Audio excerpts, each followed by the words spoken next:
நீ ஆர்ட்ஸ் தானடா படிச்ச, எப்படி ஐடில வேலை பார்க்குற? எந்த டிகிரினாலும் பரவாயில்லண்ணா. சென்னையில் இருக்க எஸ்எல்ஏ ஐடி ட்ரைனிங் இன்ஸ்டியூட் தான் நான் ட்ரைனிங் எடுத்தேன். மாதம் 30,000 சம்பாதிக்கிறேன். சூப்பர்டா. For IT training and placement, contact 88707 67784.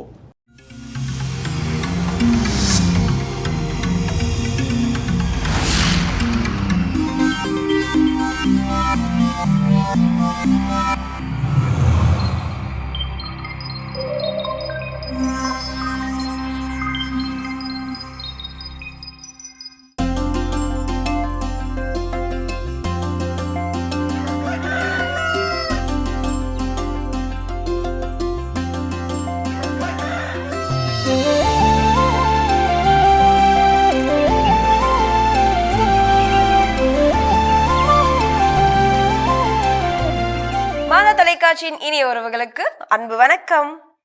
வணக்கம் ஜோ. வணக்கம் கல்பனா, எப்படி இருக்கீங்க? நலமா இருக்கு, நீங்க எப்படி இருக்கீங்க? எல்லா நாள் போலவே இன்றைய நாள் மகிழ்ச்சி உற்சாகமா இருக்கிறேன். எஸ், இந்த உற்சாகத்தோடவே கதைக்குள்ள போயிடலாமா? கண்டிப்பா. இன்னைக்கு வந்து ஒரு சிறப்பான நாள். இன்னைக்கு வந்து தேசிய இளைஞர் தினத்தை நம்ம என்ன பண்றோம், கொண்டாடி கொண்டிருக்கிறோம். National youth day.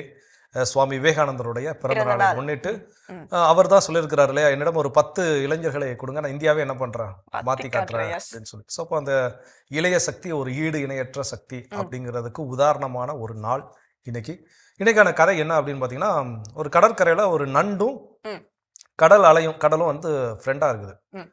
அப்போ இந்த நண்டு என்ன அப்படின்னா, அந்த மணலில் நடந்து போகும்.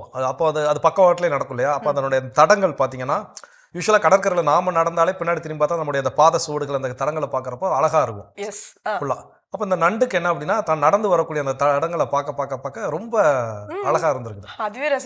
அதுவே அதை ரசிச்சிருக்குச்சா, நம்ம நடந்து வரக்கூடிய தடங்களை பாருங்க. இது ரசிச்சிருக்கு. அதே கேப்ல என்ன அந்த அலை வந்து என்ன பண்ணிருது, அதை அழிச்சிட்டு போயிடுது. நண்டுக்கு சம கோவம். என்னடா நம்ம ஃப்ரெண்டா இருக்கிறான், நம்ம இவ்வளவு அழகான ஒரு தடங்களை என்ன பண்ணிருக்கோம், விட்டுட்டு வந்திருக்கிறோம், இது கொஞ்சம் கூட அதை பொருட்படுத்தாம என்ன பண்ணுது, வந்து அழிச்சிட்டு போகுதே அப்படின்னு சொல்லி. அப்போ இதை கவனிச்சுட்டு வந்து ஒரு நாள் இதுகிட்ட சண்டை போடணும் அப்படின்னு முடிவு பண்ணிட்டு இருக்கிற போது பாத்தீங்கன்னா, தூரத்துல என்ன பண்ணுது, ஒரு நரி வருது. அப்போ அந்த நரி என்ன பண்ணுது, நண்டு வலைக்குள்ளலாம் துளாவி எங்க வலை இருக்குன்னு தேடி அதை என்ன பண்ணுது, நண்டெல்லாம் பிடிச்சி சாப்பிட்டு. அப்போ அது எப்படி ஐடென்டிஃபை பண்ணுது இந்த வலையில நண்டு இருக்கு அப்படின்னு பாத்தீங்கன்னா, இந்த பாத தடங்களை வச்சு தான் என்ன பண்ணுது, ஐடென்டிஃபை பண்ணுது. அப்பதான் இந்த நண்டுக்கு புரிஞ்சிருக்குது, ஓகே நம்முடைய நண்பன் வந்து நம்முடைய மேல பொறாமப்பட்டு நம்ம பாதச்சோடுகள் அழகா இருக்குன்னு பொறாமப்பட்டு அதை அழிக்கல, நம்மளை தற்காத்துக் கொள்வதற்காக, நம்மளை பாதுகாத்துக் கொள்வதற்காக என்ன பண்ணிருக்கிறான், இந்த விஷயத்த வந்து செஞ்சிருக்கிறான் அப்படின்னு சொல்லி அப்பதான் என்ன இருக்குது, அந்த நண்டுக்கு புரிஞ்சிருக்கு. ஸோ நம்முடைய வாழ்க்கையிலும் சிலர் நமக்கு கொடுக்கக்கூடிய கட்டுப்பாடுகள் எல்லாமே என்ன அப்படின்னா, அது நம்மை செப்பனிடுவதற்கும் சீர்படுத்துவதற்கும் தான். அது அதை உணர்ந்து கொள்ளக்கூடிய தருணம் வரும்போதுதான் தெரிய வருகிறது. கண்டிப்பா இது நம்ம பல பேர் வாழ்க்கையில அனுபவப்பட்டிருக்க ஒரு விஷயம் தான். ஒரு அற்புதமான கதையின் வழியா அது உணர்த்திருக்கிறாங்க அப்படின்றப்போ ரொம்ப சந்தோஷம். இந்த ஒரு கதையோட இந்த நாள் நம்ம ஆரம்பிச்சிடலாம். இப்ப ஆலய தரிசனம் பார்க்கலாம்.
மிக சிறப்பான ஆலய தரிசனம் நம்ம பார்த்துட்டோம் இந்த இனிய காலை வேளையில். கண்டிப்பாக இந்த ஒரு கடவுளுக்கும் தளத்திலிருந்து நாம் ஏதோ ஒன்றை கற்றுக்கொள்ளதான் போகிறோம் இல்லையா? இன்றைக்கு நம்ம என்ன கற்றுக்கொள்ள போகிறோம்?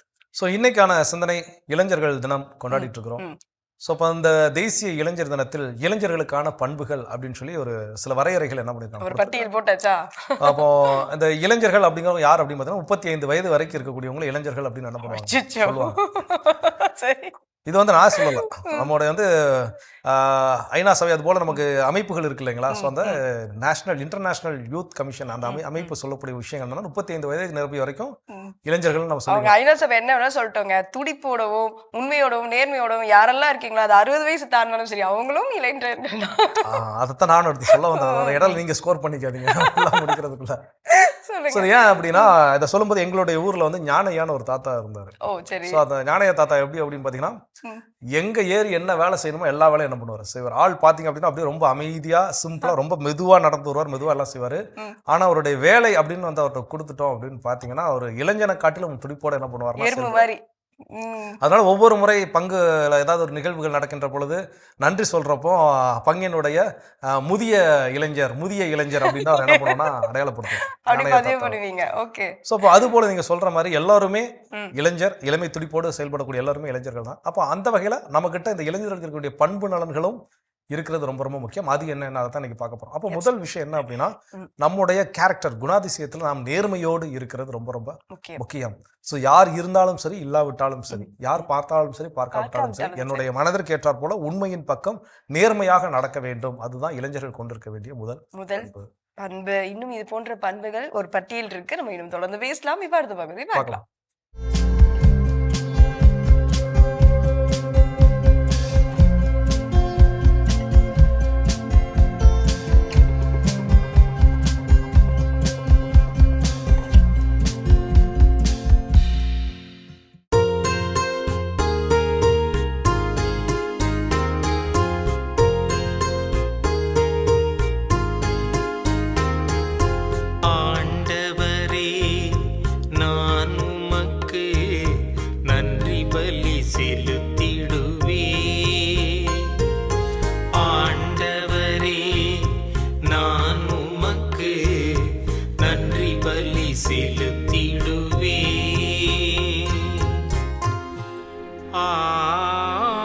ஆண்டவர் எனக்கு செய்த எல்லா நன்மைகளுக்காகவும் நான் அவருக்கு என்ன கைமாறு செய்வேன்.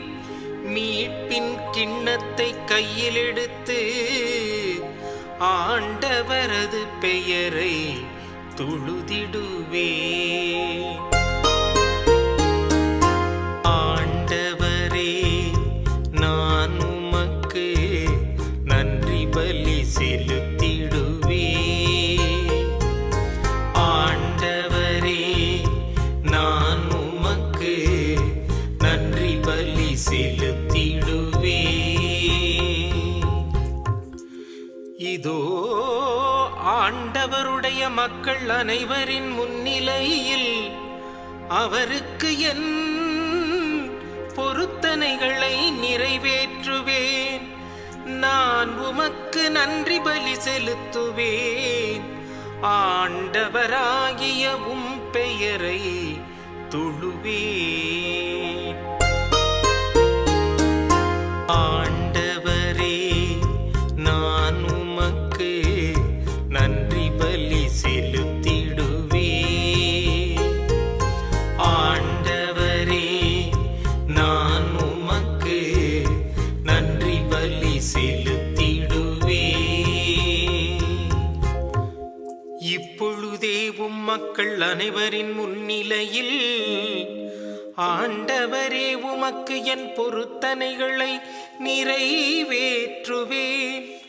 உமது இல்லத்தின் முற்றங்களில் எருசலேமின் நடுவில் ஆண்டவரே உமக்கு என் பொருத்தனைகளை நிறைவேற்றுவேன்.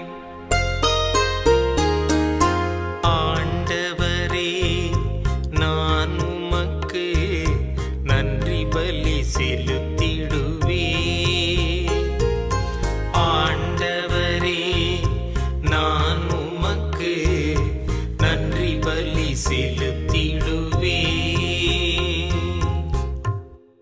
இயேசுக்குள் பிரியமானவர்களே, இந்த திருப்பாடல் வழியாக உங்களை சந்திப்பதில் மிகுந்த மகிழ்ச்சி. ஆண்டவர் இந்த புதிய ஆண்டில் நம்மை தொடர்ந்து ஆண்டவர் ஆசீர்வதிக்கிறார். இந்த ஆண்டு முழுவதும் நம்மை காத்து வழிநடத்திட இன்றைய நாளில் திருப்பாடல் 116 நாம் தியானிப்போம். இந்த திருப்பாடல் 116 இவனுடைய ஆசிரியர் நமக்கு என்ன சொல்லுகிறார் என்றால், அவருடைய சூழ்நிலை எதிரிகளினின்று தன்னை காத்து வழிநடத்த வேண்டும் என்று இந்த ஆசிரியர் ஜெபித்திருக்கலாம், அல்லது ஏதாவது ஒரு நோய்வாய்ப்பட்டிருக்கலாம். இந்த திருப்பாடலை எழுதிய ஆசிரியர் அல்லது ஏதாவது ஒரு துன்பமான சூழ்நிலைகள் இருந்திருக்கலாம். இந்த சூழ்நிலைகளிலிருந்து தன்னை விடுதலை தந்த தேவனுக்கு அருமையான ஒரு திருப்பாடலை எழுதுகிறார். அதுவும் நன்றியின் வழியாக எழுதுகிறார். இன்றைய நாளில் திருப்பாடல் 116 இறைவசனங்கள் 12 14 17 19 வரையிலும் நாம் தியானிக்கின்றோம். பதிலுரை பாடல் பல்லவியாக ஆண்டவரே நான் உமக்கு நன்றி பலி செலுத்துவேன் என்று மிக அருமையாக பாடியிருக்கிறார். துன்பத்திலிருந்து தன்னை காத்த தேவனுக்கு மக்கள் முன்பாக நன்றி செலுத்துகிறார். ஆண்டவர் முன்பாக பொருத்தனைகளை செலுத்துகிறார். ஆண்டவர் முன்பாக நன்றி பலிகளை செலுத்துகிறார். திருப்பாடல் 116 இறைவசனம் 12 பாருங்கள். ஆண்டவர் எனக்கு செய்த எல்லா நன்மைகளுக்காகவும் நான் அவருக்கு என்ன கைமாறு செய்வேன் என்கின்ற ஒரு பெரிய கேள்வியை எழுப்புகிறார். ஆண்டவர் ஒவ்வொரு நாளும் அவர் செய்த சகலவிதமான கிருபைகளை நாம் நினைத்து பார்க்கின்ற போது நம்முடைய வாழ்நாள் முழுவதுமே நன்றி சொன்னாலும் அதற்கு ஈடு ஆகவே ஆகாது என்கின்ற அருமையான ஒரு வார்த்தையை, நான் என்ன பொருத்தனைகளை செலுத்துவேன், நான் என்ன கைமாறு செய்வேன் என்று இந்த நூலினுடைய ஆசிரியர் நமக்கு தெளிவுபடுத்துகிறார். மீட்பின் கிண்ணத்தை கையில் எடுத்து ஆண்டவருடைய பெயரை நான் தொழுதிடுவேன். அன்பிற்குரிய இறைமக்களே, இயேசு ஆண்டவரும் பாருங்கள், கல்வாரி சிலுவையில் தன்னையே தியாக இரத்த பலியாக பரலோக தந்தைக்கு நன்றி பலியாக செலுத்துகிறார். பாவம் போக்கின்ற பலியாக செலுத்துகிறார். ஆக நாம் எப்போதுமே மீட்பினுடைய கிண்ணத்தை கையில் எடுத்து ஒவ்வொரு நாள் திருப்பலியிலும் அல்லது ஒவ்வொரு நாள் நம்முடைய உடல் உள்ளம் ஆன்மா அனைத்தின் வழியாக ஆண்டவருக்கு நாம் நன்றி பலி செலுத்திக் கொண்டே இருக்க வேண்டும் என்பதை நாம் கண்டிப்பாய் உணர வேண்டும். 14வது வசனம் பாருங்கள். இதோ ஆண்டவருடைய மக்கள் முன்னிலையில் அவருக்கு என்னுடைய பொருத்தனைகளை நிறைவேற்றுவேன் என்று சொல்லுகிறார். இதோ எருசலேம் தேவாலயத்தில் கண்டிப்பாக இந்த நூலினுடைய ஆசிரியர் மக்கள் முன்பாக ஆண்டவர் தமக்கு செய்த எல்லா விதமான நன்மைகளுக்கு நன்றி செலுத்தி நிச்சயமாக பொருத்தனைகளை செலுத்தி கொண்டே இருப்பார் என்பதை இந்த 14வது வசனம் நமக்கு தெளிவுபடுத்துகிறது. அடுத்ததாக 17வது வசனத்தை பாருங்கள். நான் உமக்கு நன்றி பலி செலுத்துவேன், உமது பெயரை எப்பொழுதுமே தொழுவேன் என்று சொல்லுகிறார். இதோ கடவுளுடைய பெயர் பரிசுத்தமான பெயர். கடவுளுடைய நாமம் எல்லா பெயர்களை விட வலிமை மிக்கது. கடவுளுடைய பெயரால் நாம் கூப்பிட்டு ஜெபிக்கின்ற போது அவர் எல்லா ஆசீர்வாதங்களையும் நமக்கு தருவார். நீங்கள் பாருங்கள், யோவான் எழுதிய நற்செய்தியில் பார்க்கின்ற போது, நீங்கள் என் பெயரால் எதை கேட்டாலும் நான் பரலோக தந்தையிடமிருந்து பெற்று தருவேன் என்கின்ற அருமையான இயேசுவினுடைய பரிசுத்தமான நாமம் நமக்காக கொடுக்கப்பட்டுள்ளது. ஆக நாம் எதை ஜெபித்தாலும் இயேசு கிறிஸ்துவின் பெயரால் ஜெபிக்கின்ற போது நிறைவான ஆசீர்வாதம். புனித பவுலடியார் அதான் சொல்லுகிறார், எல்லா விதமான புகழ்ச்சிகளையும் பலிகளையும் நீங்கள் இயேசு கிறிஸ்துவின் பெயரால் பரலோக தந்தைக்கு காணிக்கையாக என்கின்ற அருமையான வார்த்தைகளுக்கு ஏற்ப நாம் ஒவ்வொரு நாளும் ஆண்டவருக்கு நாம் நன்றி பலி செலுத்தி அவருடைய பெயரை மகிமைப்படுத்தி கொண்டே இருக்க வேண்டும் என்பதை இந்த வசனம் நமக்கு சுட்டி காண்பிக்கின்றது. அதே போல 18வது வசனங்கள் பாருங்கள். இப்பொழுதே மக்கள் அனைவரின் முன்னிலையில் ஆண்டவரே உமக்கு என் பொருத்தனைகளை நிறைவேற்றுவேன் என்கின்ற அருமையான வார்த்தைகளுக்கு ஏற்ப அன்பிற்குரிய சகோதர சகோதரிகளே, ஆண்டவர் நமக்கு செய்த எல்லா விதமான நன்மைகளையும் மக்கள் முன்பாக நாம் ஒரு பெரிய சாட்சியாக சொல்கின்ற போது விசுவாசம் இல்லாத மக்களும் ஆண்டவர் மீது இன்னும் அதிகமாக நம்பிக்கை கொள்ள ஒரு மிகப்பெரிய ஒரு வாய்ப்பாக இருக்கும். நமது ஆலயங்களில் பாருங்கள், ஒரு சில நேரத்தில் ஆராதனை வேலையிலும் சரி அல்லது திருப்பலி வேலையிலும் சரி நாம் ஏதாவது ஒரு சாட்சி சொல்கின்ற போது அந்த சாட்சியத்தை கேட்டு அந்த சகோதரருக்கு அந்த சகோதரிக்கு ஆண்டவர் செய்தது போல எனக்கும் ஆண்டவர் நிச்சயமாக செய்வார் என்று மக்களுடைய நம்பிக்கை அதிகமாகும், மக்களுடைய விசுவாசம் அதிகமாகும். ஆக கடவுளாகி ஆண்டவர் இதைத்தான் விரும்புகிறார். மக்களுடைய முன்னிலையில் என் நாமத்தை நீங்கள் எடுத்துச் சொல்லிக் கொண்டே இருங்கள், அப்பொழுது நான் மகிமையின் தேவனாய் இருந்து நான் என்றுமே உங்களை ஆசீர்வதிக்கிற தேவன். 19வது வசனத்தை பாருங்கள். உமது இல்லத்தின் முற்றங்களில் எருசலேமின் நடுவில் ஆண்டவரே உம் பொருத்தனைகளை நிறைவேற்றுவேன் என்கின்ற அருமையான ஒரு வார்த்தைகளுக்கு ஏற்ப ஆண்டவருக்கு நாம் ஒவ்வொரு நாளும் துதிகன மகிமையெல்லாம் நன்றி பலிகளையெல்லாம் செலுத்தி கொண்டே இருப்போம். ஒவ்வொரு நாளும் ஆண்டவர் நமக்கு செய்த ஆசீர்வாதங்களை நினைத்து பார்ப்போம். துன்பத்திலிருந்து எத்தனையோ ஆண்டவர் நம்மை காப்பாற்றி இருக்கிறார். நோய் நொடிகளிலிருந்து காப்பாற்றி வருகிறார், அல்லது சிறையிலிருந்து காப்பாற்றி வருகிறார். எல்லா விதமான சூழ்நிலைகளிலிருந்தும் அல்லது சாத்தானுடைய சூழ்ச்சிகளிலிருந்தும் ஆண்டவர் நம்மை காப்பாற்றி வருகிறார். ஆபத்துகளிலிருந்து நம்மை காப்பாற்றி வருகிறார்.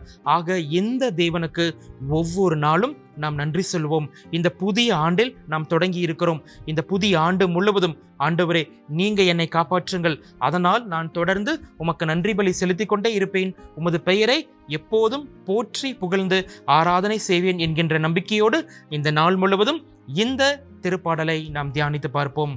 ஜெபிப்போமாக.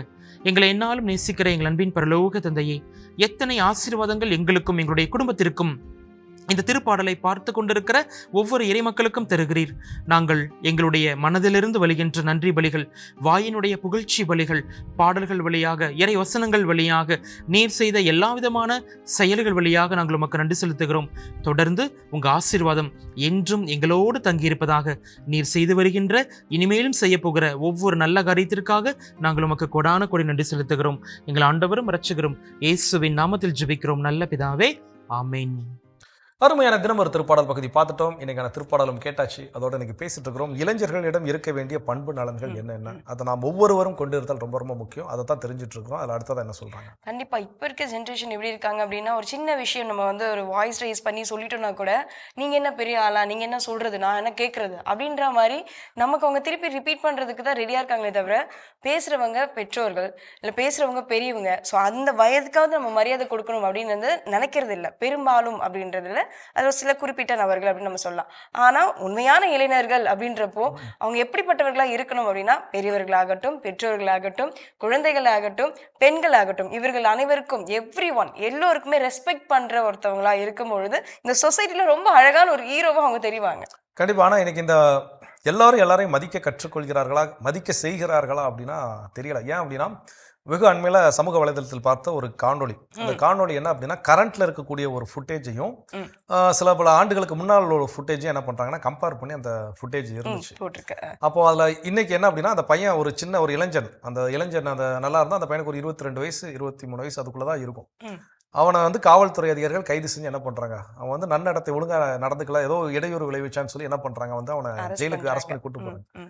அதே பையன் +2 படிக்கும்போது ஸ்கூல்ல இருக்கக்கூடிய ஒரு ஃபுட்டேஜ் வருது. அந்த ஃபுட்டேஜ் என்ன அப்படின்னா, அவங்களுடைய ஆசிரியர்களை அவதூறா பேசுறது, அதுல ஒரு ரைமிங் டைலாக் வர சொல்றேன், நான் ஏறுனா ஜெயிலு, இறங்குனா ரயில் அப்படின்லாம் என்ன பண்ணிருக்கான், பஞ்சு டைலாக் பேசியிருக்கேன். அந்த வீடியோ இருக்குது, இன்னும் சமூக வலைதளத்தை யாருனாலும் போய் பார்க்கலாம். மோஸ்ட்லி நிறைய பேர் பார்த்துருப்பாங்கன்னு நினைக்கிறேன். ஸோ அப்போ 18 வயதுல ஒரு ஆசிரியரை எதிர்த்து பள்ளியில கீழ்ப்படியாத ஒரு மாணவன் இன்னைக்கு ஒரு 5 வருடங்கள் கழித்து பார்த்தீங்கன்னா 22 வயசு 23 வயசுல பார்த்தீங்கன்னா போலீஸ்ல என்ன பண்றான், அரெஸ்ட் ஆகிறான். அதான் சொல்லுவாங்க, பள்ளிக்கூட வளாகத்தில் பள்ளிக்கூட அறையில் ஆசிரியரிடம் பிறம்படி வாங்காத மாணவன் நாளை அந்த சமுதாயத்தில் காவல்துறை அதிகாரிகளின் கைகளால் பிறம்படி வாங்க நேரிடும்.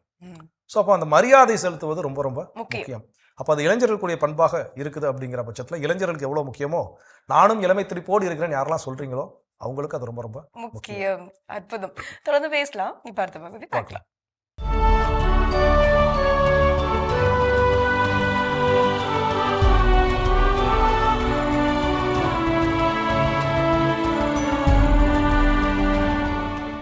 ஜனவரி 12 புனித மார்குரைட் போர்கோயி. பிரான்ஸ் நாட்டின் ட்ராய்ஸ் பகுதியில் வாழ்ந்த ஆப்ரஹாம் போர்கோயிஸ் குயிலெமிட் கார்னியர் பெற்றோருக்கு கிபி 1620ஆம் ஆண்டு ஏப்ரல் 17ஆம் நாள் பிறந்தார் மார்குரைட் போர்கோயி. தன் 19வது வயதில் தன் தாயாரையும் 27வது வயதில் தன் தந்தையினையும் இழந்த இவர் குடும்ப பொறுப்பினை ஏற்று தன் உடன்பிறந்த சகோதர சகோதரிகளை வளர்த்தார். கனடா நாட்டின் மான்ட்ரியல் நகர கவர்னரின் அழைப்பின் பேரில் மான்ட்ரியல் சென்ற மார்குரைட் போர்கோயி அங்கிருந்த பள்ளியில் ஆசிரியையாக பணியாற்றினார். மான்ட்ரியல் பகுதியில் இருந்த குழந்தைகளுக்கு மறைக்கல்வி புகட்டி மக்களுக்கு ஆண்டவரின் நற்செய்தியினை எடுத்துரைத்த இவர் கிபி 1653ஆம் ஆண்டு மான்ட்ரியல் பகுதியில் சிற்றாலயம் கட்டி எழுப்பி புனித மரியன்னைக்கு அர்ப்பணித்தார். கிபி 1658ஆம் ஆண்டு தன் முதல் பள்ளியினை தொடங்கி கல்விப் பணியினை செய்த மார்குரைட் போர்கோயி கிபி 1670ஆம் ஆண்டு பிரான்ஸ் நாட்டினை சேர்ந்த 6 பெண்களை உறுப்பினர்களாக கொண்டு congregation of the daughters of Notre Dame துறவற சபையினை நிறுவினார். கனடாவின் பல்வேறு பகுதிகளில் தன் சபையினை நிறுவி ஆண்டவரின் பணிகளைச் செய்த மார்குரைட் போர்கோயி இளம் பெண்களுக்கும் சிறுவர்களுக்கும் வாழ்வின் நெறிகளை பயிற்றுவித்து நற்செய்தியினை அறிவித்தார். கிபி 1693ஆம் ஆண்டு தன் சபையின் பொறுப்புகளை அருட்சகோதரி மரிய பார்பியரிடம் ஒப்படைத்த மார்குரைட் போர்கோயி உடல் நலிவுற்று கிபி 1700ஆம் ஆண்டு விண்ணகம் சென்றார். 46 ஆண்டுகள் கனடாவில் ஆண்டவரின் பணிகளை செய்து அந்நாட்டு மக்களிடம் இறையரசினை கட்டி எழுப்பிய அருட்சகோதரி மார்குரைட் போர்கோயினை திருத்தந்தை 2ஆம் ஜான் பால் 1982ஆம் ஆண்டு புனிதராக உயர்த்தினார். புனித மார்குரைட் போர்கோயி திருவிழாவினை கொண்டாடுகின்ற நாம் நமது குடும்பத்திலுள்ள இளம் பெண்களை ஆண்டவரிடம் ஒப்படைத்து அவர்களின் நல்வாழ்விற்காக ஜெபிப்போம். மிக சிறப்பான இன்றைய புனிதர் பகுதி நம்ம பார்த்துட்டோம். இன்றைய இளைஞர்கள் சமூகத்தில் எப்படிப்பட்ட பண்புகளை கொண்டு வாழ வேண்டும் அப்படின்னு சொல்லிட்டு தான் நம்ம ஏறெடுத்து பேசிட்டு இருக்கோம். அடுத்ததாக இளைஞர்களிடம் இருக்க வேண்டிய பண்புகளாக என்ன சொல்லியிருக்கிறாங்க அப்படின்னு பார்த்தீங்கன்னா, டிசிப்ளின் அண்ட் செல்ஃப் கண்ட்ரோல், ரெண்டும் ஒழுக்கம் மற்றும் சுய கட்டுப்பாடு அப்படின்னு மிக தேவை. சுய கட்டுப்பாடு அப்படின்னு சொல்லும்போது இன்னைக்கு வந்து நிறைய பேர் தெரிஞ்சு செய்றாங்களா தெரியாம செய்யறோமோ அப்படிங்கிறது தெரியல. ஒரு பொது வேளையில பிறருக்கு இடையூறு விளைவிக்கும் வண்ணம் சத்தங்களை எழுப்புறது அப்படின்னு பாத்தீங்கன்னா அது ஒழுக்கமான செயல்னு கேட்டா அது ஒழுங்கீனமான செயல். அங்க சுய கட்டுப்பாடு அப்படிங்கிறதும் கிடையாது. எனக்கு எல்லாருக்குமே இப்ப நம்ம ஒரு கிரிக்கெட் மேட்ச் ஏதோ ஒன்று பார்த்துட்டு இருக்கிறோம். நான் விரும்பக்கூடிய ஒரு அணி என்ன பண்ணுது, ஜெயிக்குது. எல்லாருக்கும் இயல்பாவே துள்ளி எழுந்து குதிக்கக்கூடிய ஒரு ஆட்டம் போடக்கூடிய ஒரு மனநிலை என்பது இருக்கும், சந்தோஷம் தான். ஆனா அந்த இடம் பொருள் ஏவல் அப்படின்னு என்ன இருக்குது. அப்ப எந்த இடத்துல என் மகிழ்ச்சியை நான் வெளிப்படுத்தணும்? ஒரு ஹாஸ்பிட்டல் உட்காந்து நான் கிரிக்கெட் பார்த்துட்டு இருக்கிறேன். அங்க ஏற்கனவே டிவி என்ன பண்ணிருப்பாங்க, யாருக்கும் டிஸ்டர்ப் பண்ணக்கூடாதுன்னு மியூட்ல தான் இருக்கும். அங்க நான் பார்த்துட்டு ஆஹா ஓஹோன்னு கத்துனேன்னா என்னுடைய மகிழ்ச்சி ஓகே, அவங்க ஜெயிக்கிறாங்க, எனக்கு மகிழ்ச்சி அடைகிறேன். ஆனா அதே வேளையில் என்னுடைய ஒழுங்கினமாக சுய கட்டுப்பாடு இல்லாமல் நான் என்ன பண்றேன், பிறருடைய அமைதிக்கு என்ன பண்றேன், பங்கம் விளைவிக்கிறேன். அப்ப நான் எங்க போய் செலிப்ரேட் பண்ணணுமோ அங்க போய் என்ன பண்ணணும், செலிப்ரேட் பண்ணணும். எனக்கு எங்க செலிப்ரேட் பண்ணணும், எப்படி செலிப்ரேட் பண்ணணும்னே பல நேரங்களில் தெரியறது இல்லை. அப்போ அப்படிப்பட்ட நிலையில நாம் ஒழுங்கினமாக சுய கட்டுப்பாடு இல்லாமல் பிறருக்கு பங்கம் விளைவிக்குமான என்ன பண்றோம். கண்டிப்பா அதாவது நமக்கு பல வாய்ப்பு வந்து கிடைச்சிருக்கும் நம்மளுடைய வாழ்க்கையில. அந்த வாய்ப்புகளை தக்க வச்சுட்டு நம்ம இந்த சுய கட்டுப்பாடோடு அந்த வாய்ப்புகளை அமைத்து கொண்டிருந்தோம் அப்படின்னா நம்ம ஒரு வெற்றிக்கான பாதையை அமைச்சிருப்போம். ஆனா அந்த சுய கட்டுப்பாடு இல்லாமல் அந்த வாய்ப்புகளை தவற விட்டு வாழ்க்கையை தவற விடுறது கூட நேரிடும். நிச்சயமா. அப்போ அந்த சுய கட்டுப்பாடும் ஒழுக்கமும் இளைஞர்களுடைய பண்புகளாக இருக்கின்ற பொழுது அது நமக்குமான ஒரு பண்பாக இருக்க வேண்டும். நிச்சயமாக வளர்த்துக்கொள்ளும். இன்னும் வேற விஷயம் இருக்குங்கிறத தொடர்ந்து பேசலாம்.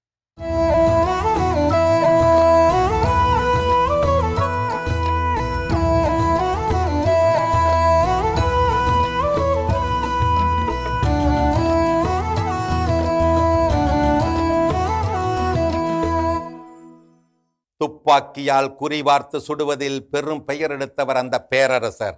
கிராம வலம் போனார். மரங்கள் அடர்ந்த கிராமங்களை சுற்றி பார்த்தார். ஒரு கிராமத்தில் ஒரு ஆச்சரியத்தை பார்த்தார். கண்ணில் கண்ட அத்தனை அடர் மரங்களிலும் சிறிய சிறிய வட்டங்கள், அந்த நட்ட நடுவிலே மிக துல்லியமாக துப்பாக்கியால் சுடப்பட்ட அடையாளங்கள். அசந்து போனார் அரசர். என்னையும் மிஞ்சி சுடுவதில் இங்கே ஒருவனா? இவ்வளவு சிறிய வட்டத்தின் நட்ட நடுவிலே குறி தவறாமல் சுடும் அந்த வித்தகன் யாரோ? பார்க்க பேராவல் கொண்டார் பேரரசர். கண்டா வர சொல்லுங்க என்றார். பறந்தார்கள் காவலர்கள். 10 நிமிடங்களில் அந்த வித்தகனை கொண்டு வந்து அவர் முன்னே நிறுத்தினார்கள். அந்த வித்தகனோ ஒரு 10 வயது பாலகன். பார்த்ததும் வியந்து போனார் மன்னர். கேட்டார், இவ்வளவு சின்ன வயதில் இவ்வளவு துல்லியமாக குறி தவறாமல் சுட உன்னால் எப்படி முடிகிறது? எங்கே பயிற்சி பெற்றாய்? இத்தகைய வல்லமையை யார் உனக்கு கற்றுக் கொடுத்தது? எங்கே உன் குருநாதர்? ஓ, அதுவா? அது ஒன்றும் பெரிய காரியமில்லை அரசே. குருநாதரெல்லாம் எனக்கு கிடையாது.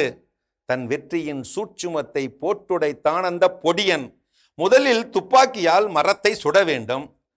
பின்னர் அதை சுற்றி துல்லியமாக ஒரு சிறிய வட்டமிட வேண்டும். அவ்வளவுதான் அரசே.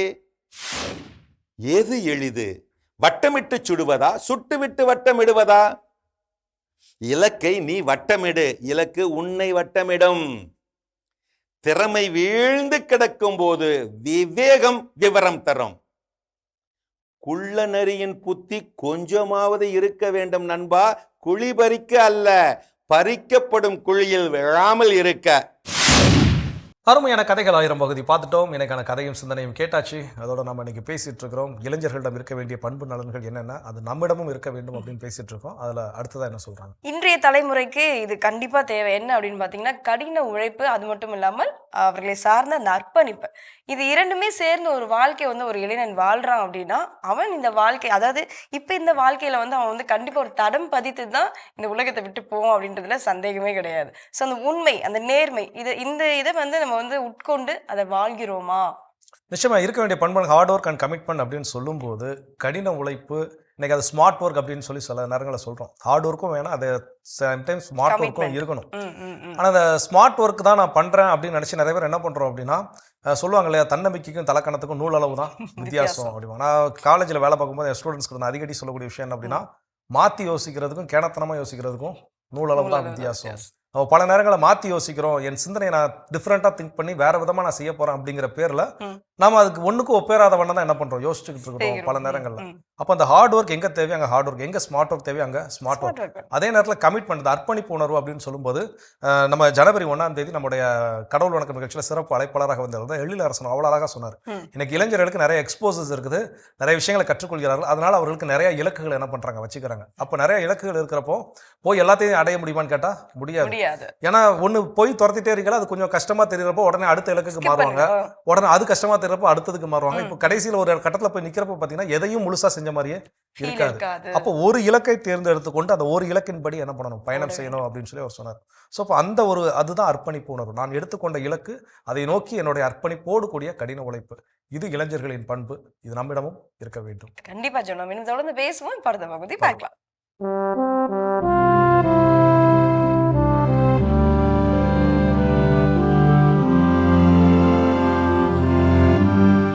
அன்புக்குரியவர்களே, ஆண்டவர் இயேசுவின் இனிய திருப்பெயரில் உங்களை அன்போடு வாழ்த்துகின்றேன். இயேசுவின் ஆளுமை என்னும் தொடரில் இயேசுவின் பார்வையில் கண்கள் என்னும் தலைப்பில் தொடர்ந்து சிலவற்றை நான் பகிர்ந்து வருகின்றேன். இன்று பார்த்தும் உணராத கண்கள் என்னும் தலைப்பில் உங்களோடு பகிர விரும்புகின்றேன். இயேசு கண்களை பல வகையில் வகைப்படுத்துகின்றார். சில சமயங்களில் பார்வையற்றவர்கள், அவர்களுக்கு அகப்பார்வை இருக்கிறது, ஞானம் இருக்கிறது. பார்வை உள்ளவர்கள், கண்கள் இருக்கின்றவர்கள் இருந்தும் அவர்கள் பார்ப்பதில்லை, அவர்கள் ஞானம் குறைந்தவர்களாக இருக்கின்றார்கள். இத்தகைய மனிதர்களை எசாயா இறைவாக்கினர் கண்டித்தார், இயேசுவும் கண்டித்தார். மத்தேயு நற்செய்தி 13ஆம் அதிகாரம் 13வது இறைமொழியில் நாம் வாசிக்கின்றோம், அவர்கள் கண்டும் காண்பதில்லை, கேட்டும் கேட்பதில்லை. கண்டும் காண்பதில்லை, கேட்டும் கேட்பதில்லை. அவங்களுக்கு கண் இருக்குது ஆனால் பார்க்க மாட்டேங்கிறாங்க, காது இருக்குது ஆனால் கேட்க மாட்டேங்கிறாங்க. ஆகவே நம்முடைய வாழ்வை நாம் ஆய்வு செய்ய வேண்டும். நம்முடைய கண்கள் பலவற்றையும் பார்க்கின்றன. இயற்கையை பார்க்கின்றோம், அதை படைத்த இறைவனை போற்றுகின்றோமா? ஏழைகளை பார்க்கின்றோம், அவர்களில் இயேசுவை பார்க்கின்றோமா? மனிதர்களை பார்க்கின்றோம், அவர்களுக்கு உதவி செய்ய வேண்டும் என்று நாம் பார்க்கின்றோமா? எனவே பார்த்தும் பார்த்தும் பாராதவர்களாக நாம் இருக்கின்றோம்.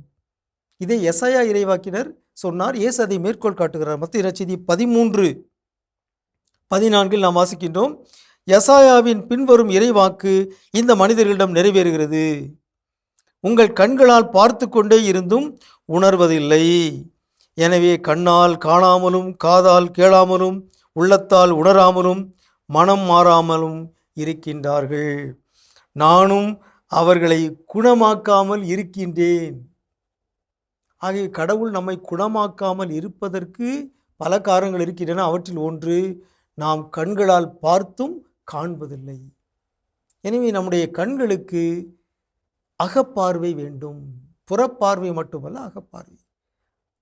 எனவே நாம், ஆண்டவரே நான் பார்வை பெற வேண்டும் என்று பார்த்திமையை போல நாமும் மன்றாட வேண்டும். ஆண்டவரே எங்களுக்கு அகப்பார்வையை தாரும். புறக்கண்களால் நாம் பார்ப்பதை அகக்கண்களாலும் பார்க்க வேண்டும். ஏழை எளியோரில் இயேசுவை பார்க்க வேண்டும், இயற்கையில் இறைவனை பார்க்க வேண்டும், நல்ல மனிதர்களில் நல்ல மனதை பார்க்க வேண்டும்.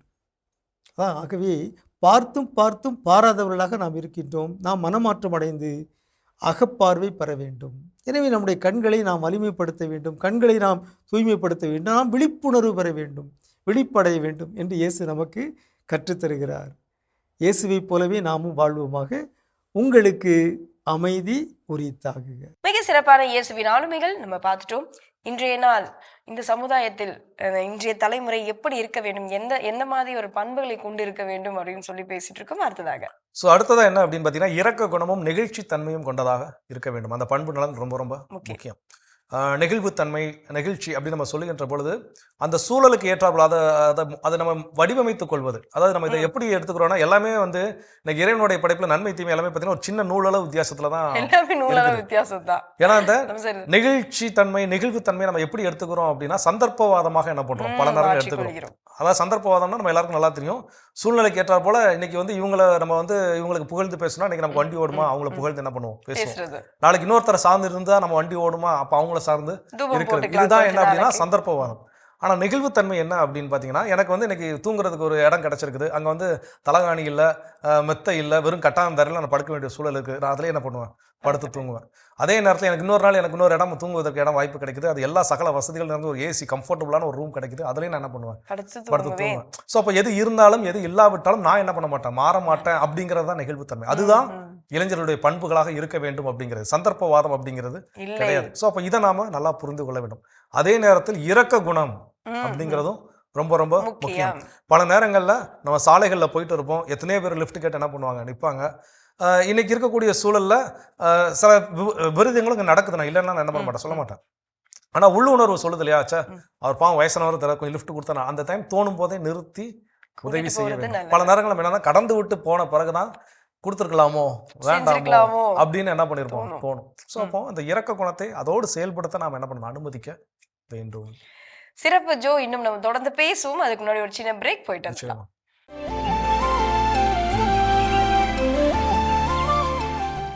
நிகழ்ச்சிகள் உங்களை மீண்டும் அன்புடன் வரவேற்கின்றோம். நீங்கள் பார்த்து கொண்டிருப்பது மாதா தொலைக்காட்சியின் கடவுள் வணக்கம். சிறப்பான நாளில் பேசிட்டு இருக்கிறோம் கல்பனா.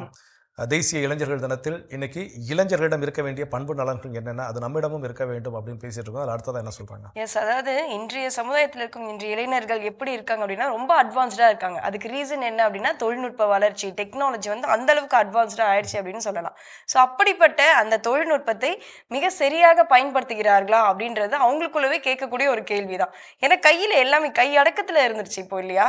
ஸோ இந்த கை அடக்கத்துல இவ்வளோ இருக்கிறப்போ நம்ம அதை வந்து மற்றவர்களுடைய நன்மைக்காக பயன்படுத்துகிறோமா, அது நம்முடைய நன்மைகளுக்காகவும் இருக்கின்றதா அப்படின்றத மிக சரியாக பார்க்க வேண்டும்.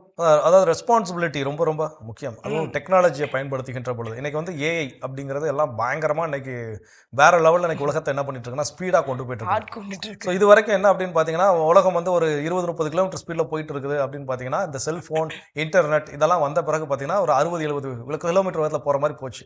இன்னைக்கு ஏஐ வந்த பிறகு பாத்தீங்கன்னா இதனுடைய வேகம் என்ன அப்படிங்கிறத கணிக்க முடியாத அளவுக்கு வேகமாக என்ன பண்ணிட்டு இருக்கோம், இயங்கி கொண்டிருக்கின்றோம்.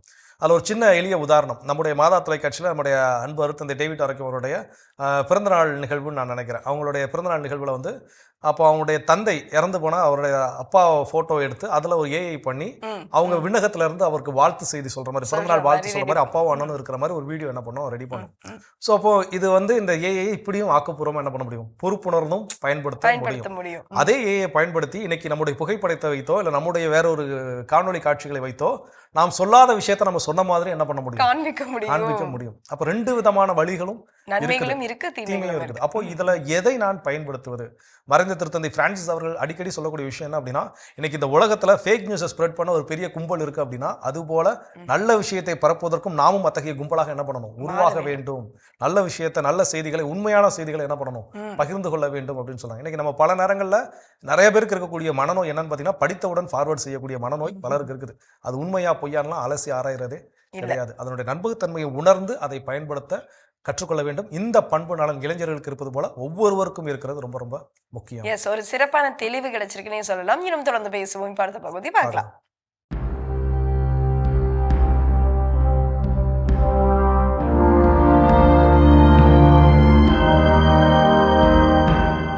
மாதா தொலைக்காட்சி நண்பர்களே, உங்கள் அனைவருக்கும் வாழ்த்துக்கள்.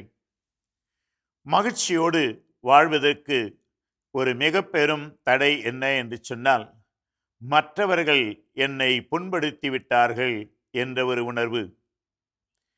அன்றாட வாழ்விலே பலரிடமிருந்து இதை நான் கேட்கிறேன். நான் நன்றாக செய்து கொண்டிருந்தேன், பிறர் என்னை குறை கூறி இப்படி என் மனதை கெடுத்து விட்டார்கள், என் மகிழ்ச்சியை கெடுத்து விட்டார்கள் என்று. நண்பர்களே, இப்படிப்பட்ட நமக்கு இதோ நமது தேசத்தந்தை மகாத்மா காந்தி அவர்கள் அருமையான ஒரு சொற்றொடரை சொல்லி நமக்கு அறிவுறுத்துகின்றார். Nobody can hurt my heart without my permission. அவர் கூறுகிறார், என் அனுமதியின்றி என் மனதை யாரும் புண்படுத்த முடியாது. அப்படியா? ஆனால் அன்றாட வாழ்விலே நாம் சொல்லுகிறோமே, நான் நிம்மதியாக இருந்தேன், இந்த மனுஷன் வந்து சேர்ந்தான், அல்லது இந்த மனுஷன் என்னை சந்திச்சான், அதனால் என்னுடைய அந்த மகிழ்ச்சியே போய்விட்டது. இங்கே வராமல் இருந்தால் நான் சந்தோஷமாக இருந்திருப்பேன், அவன் வந்ததுனால்தான் எல்லாமே கெட்டு போச்சு என்று அடிக்கடி நாம் பிதற்றி கொண்டிருக்கிறோமே. இதோ பாருங்கள், மகாத்மா காந்தி இப்படி கூறுகிறார், என் அனுமதியின்றி என் மனதை யாரும் புண்படுத்த முடியாது. அது எப்படி? ஆம் நண்பர்களே, நம்மை சுற்றி இருக்கிறவர்கள் 1000 பேசலாம், 1000 செயல்பாடுகளை மேற்கொள்ளலாம். ஆனால் அவர்களுடைய பேச்சு, அவர்களுடைய நடைமுறைகள் எனது உள்ளத்தை சென்று அதை புண்படுத்த, அதை திறந்து விடுவது நான் மட்டுமே தான். அவர்கள் ஏதோ சொல்லிக் கொண்டிருக்கிறார்கள், அல்லது ஏதோ எனக்கு எதிராக செயல்பட்டு கொண்டிருக்கிறார்கள் என்று நான் அமைதியாக இருந்தால், அவர்கள் செய்வதும் சொல்வதும் என் மனதை புண்படுத்தவே முடியாது. ஆனால் அவர்கள் சொல்வதும் செய்வதும் என் மனதை புண்படுத்த எப்போது முடியும்? என் மனதை நான் அனுமதிக்கும் போதுதான், புண்பட அனுமதிக்கும் போதுதான். பாருங்கள், முக்கியமான வார்த்தை, என்னை புண்படுத்தி விட்டது என்று சொல்லாதீர்கள், இது என்னை புண்படுத்த நான் அனுமதித்தேன் என்று சொல்லுங்கள். அதுதான் உண்மை. ஏனென்றால் என் அனுமதியின்றி என் மனதை யாரும் புண்படுத்த முடியாது. இதை நாம் உணர்ந்து வாழ்ந்தோம் என்றால் நம் நிம்மதியை, நமது மனநிறைவை யாரும் கெடுக்க முடியாது. மகிழ்ச்சியோடு வாழ்வதற்கான ஒரே வழி இந்த கூற்றை நாம் நினைத்து மனதில் கொண்டு அதன்படி வாழ்வதே. என் அனுமதியின்றி என் மனதை யாரும் புண்படுத்த முடியாது, யாரும் என் மனதை புண்படுத்த அனுமதிக்க மாட்டேன் என்று சொல்லி வாழுங்கள். அப்போது நிறைவு உங்களுடையதே. அனைவருக்கும் வாழ்த்துக்கள். மிக சிறப்பான ஆன்றோர் வாக்கு பகுதி நம்ம பார்த்துட்டோம். இன்றைய இளைஞர்கள் எப்படிப்பட்ட பண்புகளை கொண்டு வாழ வேண்டும் இந்த சமுதாயத்தில் அப்படின்னு சொல்லி பேசிட்டு இருக்கோம். ஜோ, அடுத்ததாக அடுத்ததா நம்ம கிட்ட இருக்க வேண்டிய பண்பு நலன் என்ன, இளைஞர்களுக்கு குறிப்பாக என்ன அப்படின்னு பார்த்தீங்கன்னா, அந்த சோஷியல் ரெஸ்பான்சிபிலிட்டி. எப்படி வந்து டெக்னாலஜி யூஸ் பண்றப்போ ரெஸ்பான்சிபிலிட்டியை நடந்துக்கிறோமோ, அது போல இந்த சமூக பொறுப்புகள் அப்படின்னு சொல்லி இருக்கிறது. பொது சொத்துக்களுக்கு பங்கம் விளைவிக்காமல் இருக்கிறது, பொது சொத்துக்களை சேதப்படுத்தாமல் இருப்பது. இன்னைக்கு சாலையில எச்சில், அது உமிழ்நீர் துப்புறது கூட மிகப்பெரிய தவறு, ஒரு கேவலமான ஒரு செயல். இன்னைக்கு சாலைகளில் பலர சில, ஆனால் இன்னைக்கு வந்து அதனோட எண்ணிக்கை வந்து நிறைய குறைஞ்சிருக்குதுன்னு நான் சொல்லுவேன். ஆனால் அப்படி இருந்து ஒரு சிலர் இன்னைக்கு இன்னும் நம்ம வீடு நடு வீட்டில் உட்காந்துட்டு நம்ம யாராவது வீட்டில் துப்புறதுக்கு நம்ம அனுமதிப்போமா? நாமளே அதை போய் நம்ம வீட்டில் துப்புவோமா? இல்லை. அப்போ அப்படி இருக்கல, அந்த வெளியே புது இடங்களில் போகிறப்போ அதை காரி உமிழ்வதோ, சென்னையில் வந்து அந்த கிளாம்பாக்கம் பேருந்து நிலையம் தொடங்கப்பட்ட பொழுது ஒரு வீடியோ காணொலி காட்சி போட்டிருந்தாங்க. இது வந்து ஆல்மோஸ்ட் ஏர்போர்ட் லெவலுக்கு வந்து ரொம்ப சொஃபிஸ்டிகேட்டடாக ஹைஃபையாக இருக்குது. அதுக்கு பேரில் நிறைய விமர்சனங்கள் இருந்தாலும் கூட, அது ஊரை தாண்டி தள்ளி இருக்குது, அப்படி இப்படி நிறைய விஷயங்கள் வச்சிருந்தாலும் கூட, அதனுடைய கட்டமைப்பு அதனுடைய வசதிகள் எல்லாம் சூப்பரா இருக்குது அப்படின்னு சொல்லிட்டு அது கீழே கமெண்ட் செக்ஷன்ஸ்ல போய் பாத்தீங்கன்னா இன்னும் நல்லா இருந்தா 1 மாசம் தான், அதுக்கப்புறம் ஃபுல்லா பார்த்தா எச்சி கரையா இருக்கும், பான்புரா கரையா இருக்கும், அங்கங்க சொல்றாங்க எல்லாருமே அதை வந்து கெடுக்கிறவங்களா இருப்பாங்க. இல்ல அவன் செய்யக்கூடிய, அதாவது நான் ஒண்ணு செய்யக்கூடிய நபரா நான் இருப்பேன், இல்ல செய்யறதை பார்க்கக்கூடிய நபரா இருப்பேன். ரெண்டுமே இங்க தப்பு தான். வேடிக்கை பார்க்கறது தப்பு தான். அது அவன் கண் முன்னாடி ஒரு தப்பு நடக்குன்னு தெரிஞ்சா அது என்ன பண்ணும், நான் தட்டி கேட்கவே. ஸோ அப்போ அந்த சமூக பொறுப்புகளோடு எப்படி நான் ஒரு பப்ளிக் டாய்லெட்டை பயன்படுத்தினா கூட எனக்கு பலருக்கு என்ன அப்படின்னா அதற்கான அறிவு இருக்குதானே தெரியல. அப்போ அதை நம்ம கரெக்டாக ஃப்ளஷ் பண்ணிட்டு வரணும். அதை க்ளீனாக எப்படி நம்ம பயன்படுத்தும் போது எப்படி க்ளீனாக இருந்துச்சோ அது போல பயன்படுத்திய பிறகு இன்னொரு நபர் அதை பயன்படுத்துவதற்கு முன்னாடி என்ன பண்ணணும், க்ளீனாக வச்சிருக்கணும்.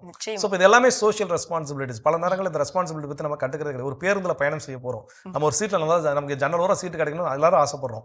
அப்போ அந்த சீட்டு எப்படி அது கரெக்டாக இருந்துச்சோ அது போல ரிட்டன் அதை வரும்போது அதை கரெக்டாக நான் வச்சுட்டு என்ன பண்ணணும், வரணும். அதில் உட்காந்து எழுதுறதோ கிறுக்கிறதோ எதுவுமே என்ன பண்ணக்கூடாது, செய்ய கூடாது. ஸோ அப்படி சின்ன சின்ன விஷயங்கள் தொடங்கி பெரிய பெரிய விஷயங்கள்ல சோஷியல் ரெஸ்பான்சிபிலிட்டிஸோட நாம் இருக்க கற்றுக்கொள்ள. கண்டிப்பா ஒவ்வொரு நாட்டுடைய தலைவன் தான் இதை எடுத்து செய்யணும்னு கிடையாது, ஒவ்வொரு குடிமகனும் இந்த மாதிரி எடுத்து செய்யலாம் அப்படின்றது தான் உணர்த்திக்கிறோம். தொடர்ந்து பேசுவோம், அடுத்த பகுதி பார்க்கலாம்.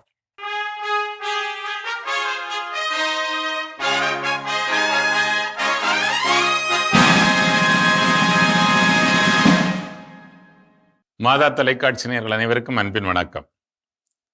இந்தியராகிய நாம் என்ற இந்த தொடர் இன்றைய ஏறக்குறைய 200வது நாளை எட்டியிருக்கிறது. இத்தனை நாள் என்னோடு பயணித்தவங்களுக்கு என்னுடைய நன்றியையும் அன்பையும் தெரிவித்துக் கொள்கின்றேன்.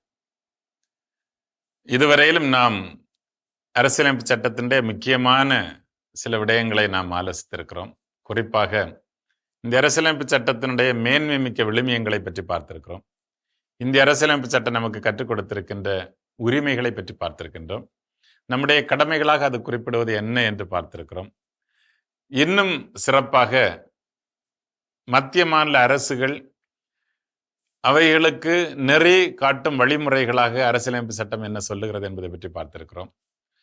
நாட்டினுடைய நிர்வாக அமைப்பு எப்படி இருக்க வேண்டும் அப்படின்னு சொல்லி பார்த்ததுல முதல்ல நம்ம பார்லிமெண்ட், அதுல குடியரசுத் தலைவர், இரு அவைகள் இவற்றை பற்றி பார்த்திருக்கிறோம். அதே போல மாநிலங்களில் எப்படி இருக்கிறது, ஆளுநர், மாநில அமைச்சரவை, மாநில சட்டமன்றங்களை பற்றி பார்த்திருக்கிறோம். 3வது அடுக்காக உள்ளாட்சியை பற்றி பார்த்திருக்கிறோம், பஞ்சாயத்து ராஜ் அமைப்பை பற்றி. அதில் ஊராட்சிகள், நகராட்சிகளை பற்றி பார்த்திருக்கிறோம்.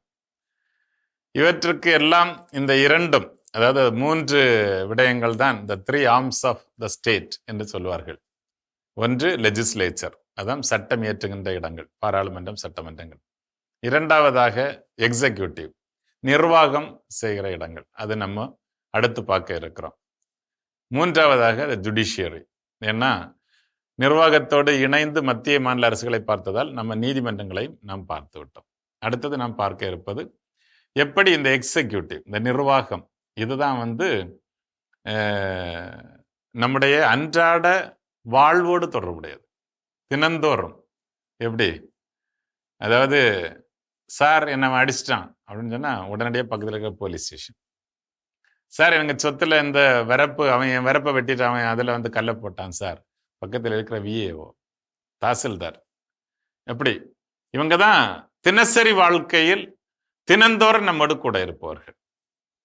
உலகத்தினுடைய மிகப்பெரிய அரச எந்திரம் அப்படின்னு ஒன்று நம்ம குறிப்பிட்டோம் அப்படின்னு சொன்னா, உலகத்திலேயே அதிகமான இந்த அரச பணிகளில் ஈடுபட்டு ஒரு நாட்டை நிர்வகிக்கக்கூடியவங்கன்னு பார்த்தா இந்தியா தான். அந்த இந்தியாவில் இருக்கிற எக்ஸிக்யூட்டிவ் டிபார்ட்மெண்ட் தான்.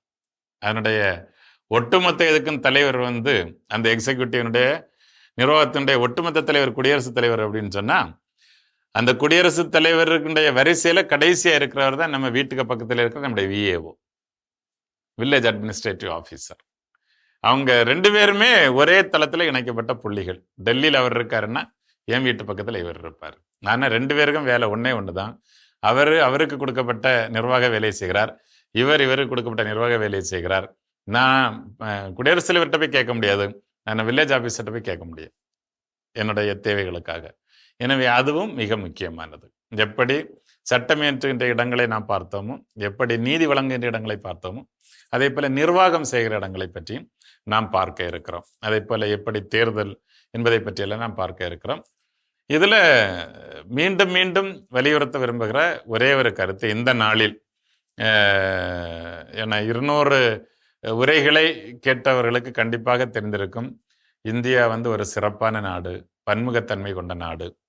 இந்த நாட்டினுடைய கூட்டாட்சி தத்துவம் தான் இந்த நாட்டை சிறப்பாக வழிநடத்த இயலும். இந்த நாடு சுதந்திரம், சமத்துவம், சகோதரத்துவத்தினுடைய மைய புள்ளியில் இயங்குகின்ற ஒரு நாடு. இந்த நாட்டில் சாதி, மதம், இனம், மொழி, பாலினம், பிறப்பிடம், சமூக அந்தஸ்து எல்லாவற்றையும் தாண்டி அனைவருக்கும் நீதி வழங்கப்பட வேண்டும். இந்த நாட்டில் ஏற்றப்படுகின்ற சட்டங்கள் யாரையும் புறந்தள்ளிவிடக்கூடாது. இந்த நாட்டில் இருக்கிற அனைத்து மக்களினுடைய அடிப்படை தேவைகளும் நிறைவு செய்யப்பட வேண்டும். அதனுக்கான நலம் பேணும் அரசாக இது மாற வேண்டும்.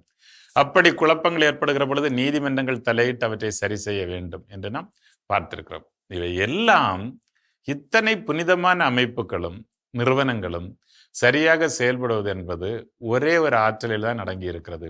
அது குடிமக்கள் எவ்வளவு விழிப்பா இருக்கிறார்களோ, குடிமக்கள் எவ்வளவு ஆற்றலோடு இருந்ததை இயக்குகிறார்களோ, அதில் தான் இந்த அரசியலமைப்பு சட்டம் உயிர் வாழ முடியும். ஆக அரசியலமைப்பு சட்டம் தானாக தோற்றுவிட முடியாது. மக்கள் தோற்று போய்விட்டால் அரசியலமைப்பு சட்டம் தோற்று போய்விடும். மக்கள் விழிப்பா இருந்து வெற்றி பெறுவார்கள் என்றால் அரசியலமைப்பு சட்டம் உயிரோடு இருக்கும். எனவே நம்முடைய பொறுப்பு என்பதுதான் இதில் மிக முக்கியமானது. எனவே மீண்டும் உங்களை அன்போடு கேட்டுக்கொள்வதெல்லாம், நம்முடைய சுயநலங்களை கடந்து, நம்முடைய எல்லை கோடுகளை கடந்து, நம்முடைய சாதி மத இன வேறுபாடுகளை கடந்து, இந்திய தாயினுடைய பிள்ளைகளாக ஒருங்கிணைந்து இந்த நாட்டினுடைய எஜமானர்கள் தான் நாம் என்பதை உணர்ந்து கொண்டவர்களாக இணைந்து இந்த அரசை செயல்பட வைப்பதில், இந்த அரசியலமைப்பு சட்டத்தை பாதுகாப்பதில் நம்முடைய பங்கை உணர்ந்து கொண்டோம் என்றால் கண்டிப்பாக எதிர்காலம் சிறப்பாக இருக்கும். அப்படிப்பட்ட சிறப்பான எதிர்காலத்திற்காக வாழ்த்தி உங்கள் அனைவருக்கும் என்னுடைய நன்றியை தெரிவித்துக் கொள்கின்றேன். இந்த நாள் இனிய நாளாக அமைய வாழ்த்துக்கள். நன்றி, வணக்கம். அருமையான இந்தியராகிய நாம் பகுதி பார்த்துட்டோம். அதோடு இன்னைக்கு நம்ம பேசிட்டு இருக்கிறோம் கடவுள் வணக்கம் நிகழ்ச்சியில் தேசிய இளைஞர் தினத்தில் இளைஞரிடம் இருக்க வேண்டிய பண்புகள் நமக்கிட்ட இருக்கணும். அது என்னென்ன அப்படின்னு தான் பேசிட்டு இருக்கோம். அடுத்தது என்ன சொல்றாங்க? உண்மைக்கு குரல் கொடுப்பவர்களாக ஒரு இளைஞன் இருக்க வேண்டும் அப்படின்றது நம்ம தெளிவாக இருக்கணும். ஏன்னா இந்த சமுதாயத்தில் எவ்வளவோ அநீதிகள் நடந்துட்டு தான் இருக்குது. அது வேடிக்கை பார்க்கக்கூடியவனா ஒரு கூட்டத்தில் ஒருவனா மட்டும் நம்ம இருந்துடாம நடுவில் போய் நம்முடைய அந்த வாய்ஸ் ரைஸை செஞ்சே ஆகணும், கொடுத்தே ஆகணும் அப்படின்றது. நிச்சயமா அது எல்லாருக்குமே இன்னைக்கு பிடித்த ரெவல்யூஷனிஸ்ட் புரட்சியாளர்கள் அப்படின்னு பார்த்தீங்கன்னா அதில் சேகுவேரா கண்டிப்பாக ஒரு இடம் உண்டு. அவர் சொல்லியிருக்கிறாரு, உலகில் எங்கெல்லாம் அநீதி நடக்கின்றதோ அதை கண்டு நீ உள்ளம் குமுறி எழுவாயனில் நீயும் என் நண்பனே அப்படின்னு அவர் சொல்லியிருக்கிறார்.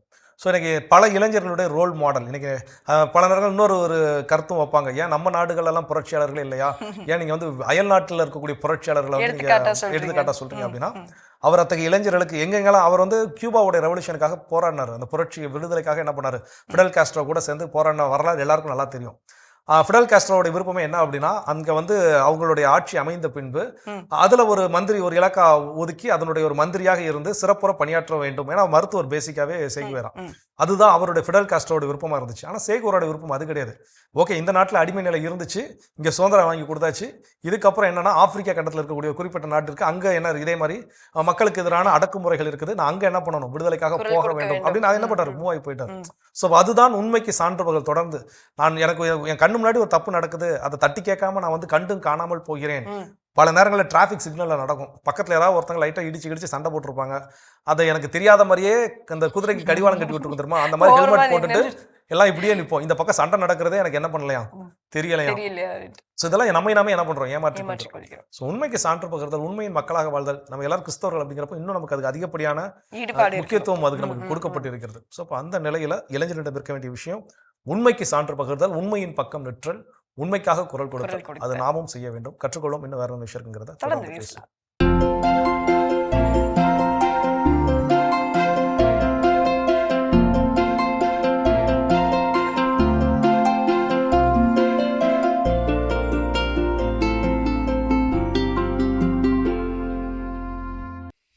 அனைவருக்கும் வணக்கம். இன்றைய பதிவில் நம்ம பார்க்க போகிற முக்கியமான விஷயம் மக்காச்சோள சாகுபடி. மானாவாரியாகவும் போட்டிருக்கோம், இரவையிலையும் போட்டிருக்கோம், தமிழ்நாடு ஃபுல்லாக போட்டிருக்கோம், எல்லா இடத்துலையும் பண்ணியிருக்கோம். சரிங்களா? மக்காச்சோளத்தில் நம்ம என்ன கவனிக்கணும் அப்படின்னா, ஒன்று படைப்புழு, அது ஒரு பக்கம் இருக்கட்டும். தரமான விதை வாங்கணுங்க. எங்கே வாங்கினாலும் தரமான விதை வாங்கணும், நல்ல விதைகள் வாங்கணும். கொஞ்சம் கடைசி நேரம் அவசரப்பட்டு ஓடி போய் எதையோ ஒன்று கொடுங்கன்னு வாங்கிட்டு வரக்கூடாதுங்க. ஒரு 10 நாளைக்கு முன்னாடியே அடுத்து என்ன பண்ண போகிறோம் அதை முடிவு பண்ணுங்க. எந்த ஊர், எந்த மண், அந்த மண்ணுக்கு ஏற்ற மாதிரி எந்த ரகங்கள் போட்டிருக்காங்க, அவங்க கொடுக்குறத நம்ம வாங்கக்கூடாதுங்க. நம்ம 10 பேரை விசாரித்து தரமான விதைகளை கேட்டு வாங்கி ஏக்கருக்கு 7 கிலோ அப்படின்னா சரியாக அதை நடவு பண்ணக்கூடிய முறைகள் என்ன, விதை நேர்த்தி பண்ணி எப்படி நடணும், இதை பண்ணினாலே முக்கால்வாசி பிரச்சனை முடிஞ்சிடுங்க. விதையை பார்க்கணும், விதை நேர்த்தி பண்ணி நடணும், சரியான இடைவெளியில் நடணும், தேவையில்லாமல் நெருக்காதீங்க. பயிர் எப்பயுமே நெருக்க நெருக்க விளைச்சல் குறைஞ்சிரும். ஒரு கதிரில் 1000 மணிகள் இருக்குன்னு நான் சொல்லியிருக்கேன். அதே கையை விரித்து வளரலன்னு வைங்க, எப்படி வரும்? கொஞ்சம் இடைவெளி கொடுத்து நடவு பண்ண பாருங்க.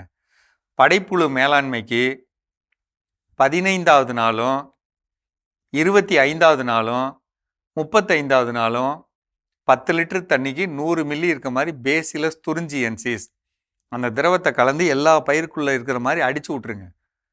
படைப்புழு வராது. நீங்கள் முறையாக விதை நேர்த்தி பண்ணி செஞ்சிங்கனாலே பயிரோட முளைப்பு திறன் இது நல்லா இருக்கும். அடி உரம் நல்லா கொடுங்க. அடி உரம் நல்லா கொடுத்து பயிருக்கு வேணுங்கிற சத்துக்கள், முக்கியமாக சாம்பல் சத்து, மணிச்சத்து என்ன செய்யணும், ஒரு ஏக்கருக்கு 100 கிலோ ராக் பாஸ்பேட் அல்லது கடல் எலும்பு உரம், இதை நம்ம அடி உரத்தோடு கலந்து முன்னாடியே உழுகிறதுக்கு முன்னாடி தூவி இருக்கணும். 100 கிலோலேருந்து 150 கிலோ சாம்பல், குறைஞ்சபட்சம் கரும்பு ஆலை சாம்பல்னா, ஒருவேளை புரோட்டா கடை சாம்பல் அல்லது ஹோட்டல்கள்லேருந்து வாங்கப்பட்ட சாம்பல்னா 150 கிலோ சேர்த்துக்கங்க. நிலத்தில் சாணத்தோடு கலந்து எல்லா பக்கம் விசிறி விட்டுட்டு அப்படி உழுங்க. ஏன்னா ஒரு ஏக்கரில் இருக்க பயிர்களோட எண்ணிக்கை அதிகம், மணிச்சத்து முக்கியம். வளர்ந்ததுக்கப்புறம் கொடுக்க முடியாது, முன்னாடியே கொடுக்கணும். இந்த கவனம் வச்சுக்கோங்க. படைப்புழு மேலாண்மை 3வது முக்கியமானது, அழுகல் வராமல் பார்த்துக்கணும். மாதம் ஒரு தடவை உங்களுக்கு பிடிச்சாலும் பிடிக்கலைனாலும் எடுத்த உடனேயே ட்ரைகோடர்மா விரிடியும் பேசிலோமைசிஸும் 200 லிட்டர் தண்ணியில் 1 லிட்டர் கலந்து தரையில் கொடுத்துட்றீங்க. பட் மாதம் ஒரு தடவை ட்ரைகோடர்மா விரிடி மட்டுமாவது ஏக்கருக்கு 1 லிட்டர் அல்லது 2 கிலோ தண்ணியில் கலந்து தரையில் கொடுத்துடணும். கொஞ்சம் பார்த்துக்கங்க, கண்டிப்பாக செய்யணும். தரைவெளியில் கொடுக்க முடியும்னா 2 கிலோ போராக்ஸ் கலந்துக்கணும். அல்லது உங்கள் பக்கத்தில் இருக்கக்கூடிய வேளாண்மை துறை அலுவலகம் இருக்குங்களா, அங்கே நுண்ணூட்ட கலவைன்னு வச்சுருப்பாங்க, அது 5 கிலோ வாங்கிக்கோங்க. இந்த சாணத்தோட கலந்தே போட்டுருங்க. அதே மாதிரி களிமண் நிலத்தில் இருக்கவங்க ஜிப்சம் 70 கிலோ தரைவெளியில் போட்டுருங்க. மேலே நம்ம தெளிக்க வாய்ப்பு இருக்கிற நேரங்களில் 10 லிட்டருக்கு 200 மில்லி பஞ்சகாவியா அல்லது ஈயம் கரைசல், அது கூட 100 மில்லி சூடோமோனாஸ், 10 கிராம் சோலுபார், இதை கலந்து மேலே தெளிச்சிடணுங்க. இந்த கவனத்தை மனசில் வச்சுக்கோங்க. அழுகல் வரக்கூடாது, புழு வரக்கூடாது, நல்ல சத்துக்கள் கொடுக்கணும். எப்பெல்லாம் வாய்ப்பு இருக்கோ, முக்கியமாக பூ எடுத்து மணிகள் ஆண் மகரந்தும் பெண் மகரந்தும் ஒட்டக்கூடிய காலங்களில் ஒரு ஈரம் இருக்கணுங்க தரையில். இந்த மக்காச்சோளத்தை பொறுத்தளவில் அடி உரம் கொடுக்கறதும் நோய்கள் இல்லாமல் பார்த்துக்கிறதும் நம்மளுடைய மிக முக்கியமான ஒரு காரியங்க. நான் திருப்பி சொல்கிறேன், உப்பு நிலங்களுக்கு, அதாவது கார நிலத்துக்கு ஏற்ற மாதிரி விதைகள் இருக்குது, அமில நிலத்துக்கு ஏற்ற மாதிரி ரகங்கள் இருக்குது.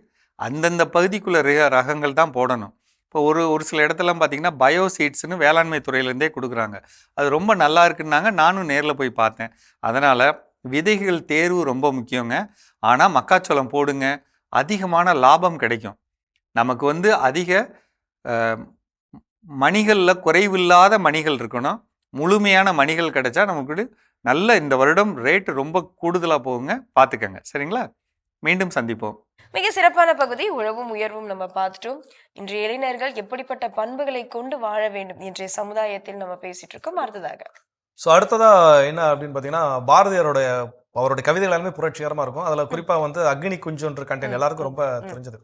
ஸோ இப்போ அதில் அந்த தளல் வீரத்தில் இது என்ன சின்னது இது என்ன பெருசு அப்படின்லாம் எதுவுமே கணக்கு கிடையாது. வீரம்னாலே வீரம் தான். அப்போ அப்படி போல இந்த இளைஞர்கள்ட்ட இருக்கக்கூடிய அந்த இளமை துடிப்பு, அப்போ அதை ஆரோக்கியமாக பார்த்து கொள்ள வேண்டிய ஒரு பண்பு கண்டிப்பாக இருக்க வேண்டும். ஸோ இன்னைக்கு நிறைய இளைஞர்கள் கிட்ட இன்னைக்கு வேலை நிமித்தமாகவோ இல்லை இன்னும் பிற பணிகள் நிமித்தமாகவோ அந்த ஆரோக்கியமாக வாழ்வதற்கான அந்த வாழ்வியல் முறை இருக்குதா அப்படின்னு கேட்டால் 50-50 தான்.